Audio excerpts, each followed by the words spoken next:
Now, thank you so much to the team, and now I'm very, very honored and have the privilege to introduce you to the fantastic Roxana Diaz, who is the mayor of the London Borough of Newham, which is just, I was told, just across the way. She's been mayor since 2018.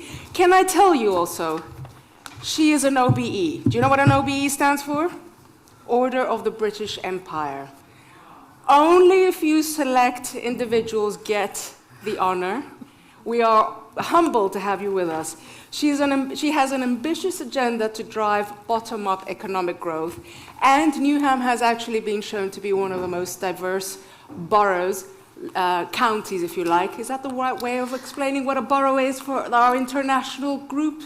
I'd say a municipality. Municipality, that's the word, in the country, and one of the youngest populations in the country. So this extraordinary woman has a real focus on the bottom-up economics, and thank you so much for walking the talk and being with us at Global Win. Thank you very much. Over to you. Thank you.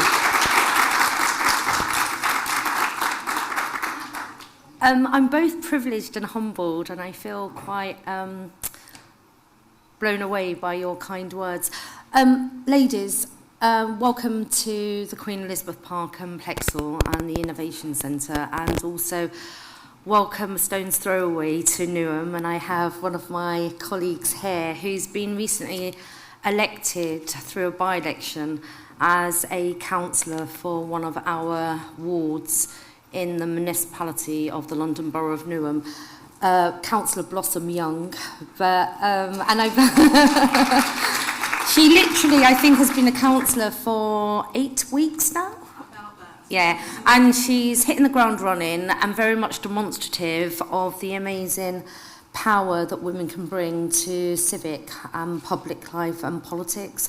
And I wanted to say a few words, both in terms of inspiration, but also articulated, no doubt, for all the ladies here, the drive, perseverance, the tenacity that you no doubt have had to display and hold on to every single day as women and as girls, as we navigate a world still dominated by men and the patriarchy. I am Roxana Diaz, the Mayor of Newham. I was actually first elected in 2018, and as I was saying to a colleague on my way into this room, I became the first female directly executive mayor of a London borough for the first time in history. But more important than that, for me, as a woman of colour, I became the first directly elected woman of colour mayor in the UK and the entirety of Europe. I got re-elected for another 4-year term in May 2022.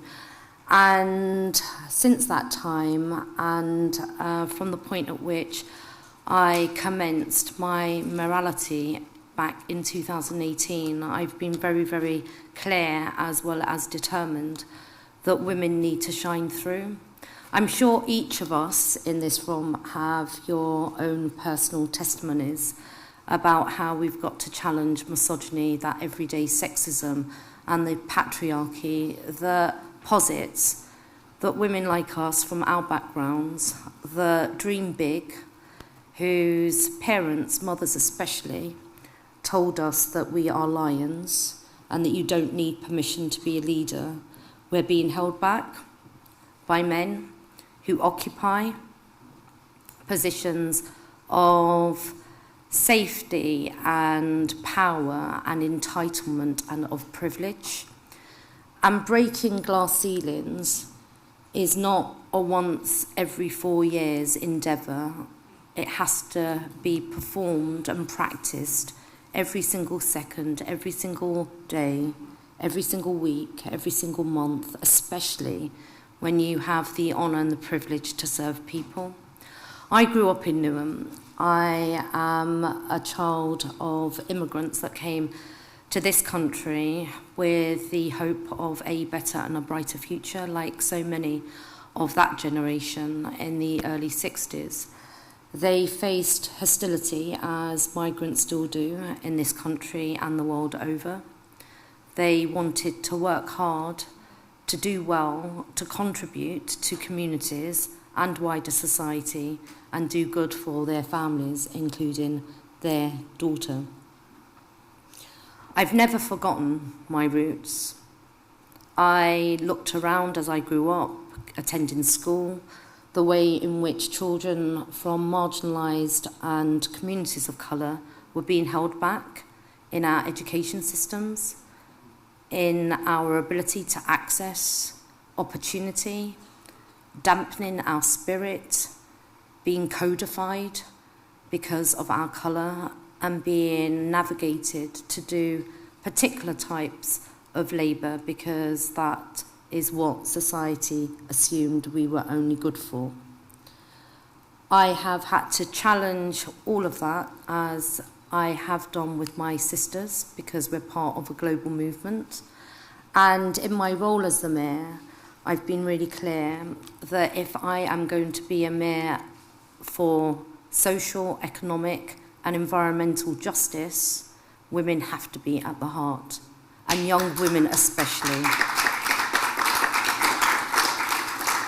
We've embarked on the most ambitious, radical programme of change and transformation for our borough, a borough of some 373,000 people, a borough where 38% of our resident population is under the age of 24. We will, in the coming 15 years, likely have more under 24-year-olds than we will have over 24-year-olds. And that's very much anchored our thinking in terms of our strategic approach to our place vision for this borough, including the benefit that being the majority borough of the Queen Elizabeth Park, the opportunity that that has to bring to our people in the interests of social justice and equity. Often we hear organisations talk about them being anti-racist and them being equitable organisations, but it doesn't come easy. Every single day in my role as the Mayor of Newham, I've had to challenge both the misogyny, the patriarchy, and the racism, and it's not easy. It is entrenched and it is deep, and we've got to elevate our organisations, our institutions, and the people that work in those institutions in our quest for a fair society. And that's why when I stood for re-election back in 2022, I stood on the promise of building a fairer Newham.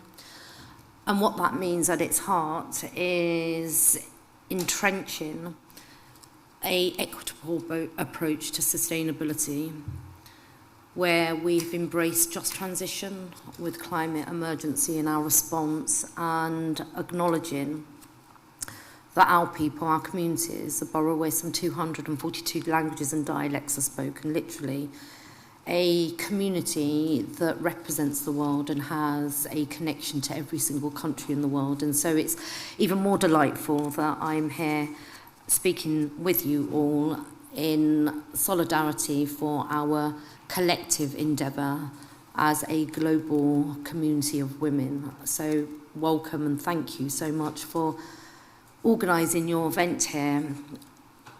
But what I have also been clear about as we've strived towards building a fairer Newham is that women's voice has to be elevated across every single thing that we do and everything that we incubate, and the demands that we make on our institutional and anchor partners, be that through our approach to our local economy, inclusive growth, where we respect and recognise the limits of our environment and we don't contribute to mitigating that. For instance, we have in Newham several of our neighbourhoods that exceed the World Health Organization limits of particulates that are really dangerous in our air. We've embarked on curtailing that through both our Just Transition Action Plan to the climate emergency, but also taking on some of the ideologies that posit I have an entitlement and right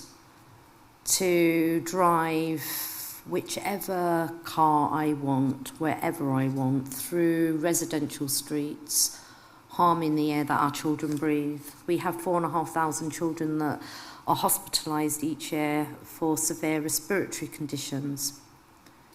The way in which we use innovation and technology to monitor that across all of our neighbourhoods in order to evidence that the work that we do to limit cars and vehicles travelling through residential areas is working, because we cannot accept 4,500 children being hospitalised each year, and we cannot accept 115 people each year dying prematurely because of particulates that damage their health. We've placed health equity at the heart of what we do, because we know that for so many communities of colour, there's a disproportionate impact on them because of the climate emergency, hence the importance that we place on sustainability through everything that we do. And that's including through our housing delivery agenda.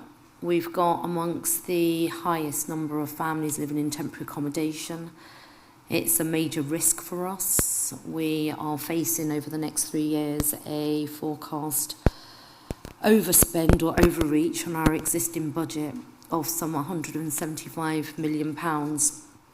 This is of an organisation which is the 9th largest local authority in the country. We are the 15th largest landowner. We are able to galvanise through the council, through partners and our own housing delivery company, optimal use of housing construction, where we think about how we can leverage technology for the sustainable future that we want to see as part of our contribution to both just transition and a response to climate emergency. We have declared that we will make Stratford, which is just a stone's throw away from here, London's first carbon zero neighbourhood. We have already achieved London living wage standard in another part of our borough, the Royal Docks, which was a magnificent powerhouse of engineering, innovation back in the day, but then because of globalisation decline that led to even more entrenched poverty for so many of our residents. Poverty is a real thing. Disproportionality combined with poverty is horrendous in Newham. If you take into account the household average income being some £19,200 relative to the £29,400 in London average, a majority actually, 68% of our residents live in poverty. We're having to deal with that through leveraging technology, thinking about how we repurpose the way in which the organisation responds to need in a fair, equitable way, but also is enabling. Because we know that one route to breaking the vicious cycle of poverty is enabling people to access high skill and high income jobs.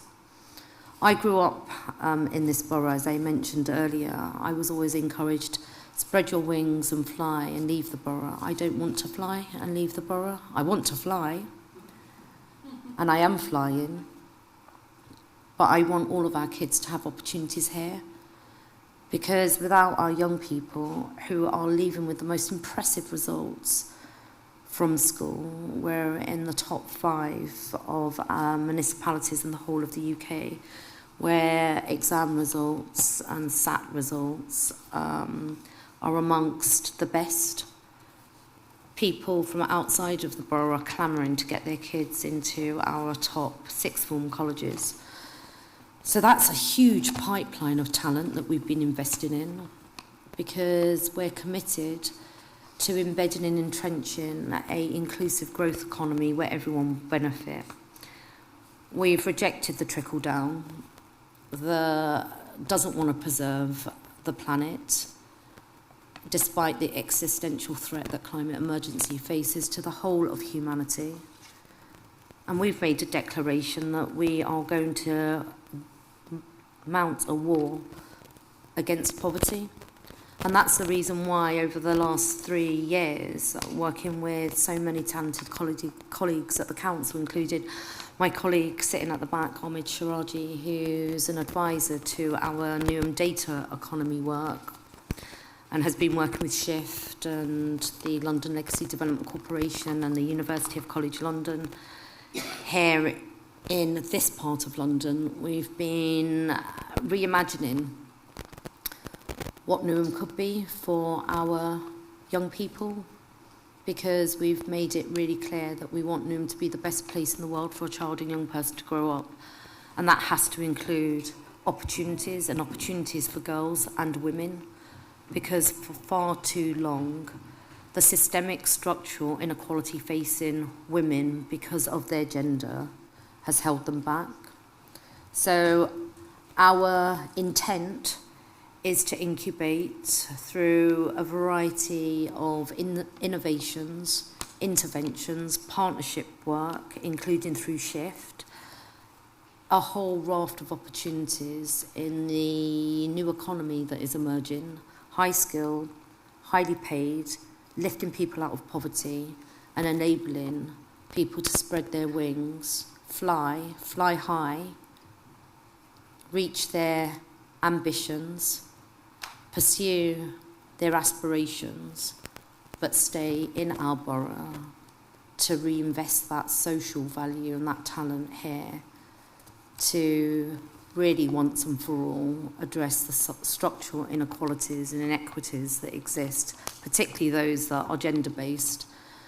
So I just wanted to say thank you all for everything that you are doing, the endeavours and your inquiry and your curiosity, because not just this present generation of which I am part of, but future generations of women and girls need us to carry on the fight in solidarity and for the sisterhood. Thank you. Oh, wow.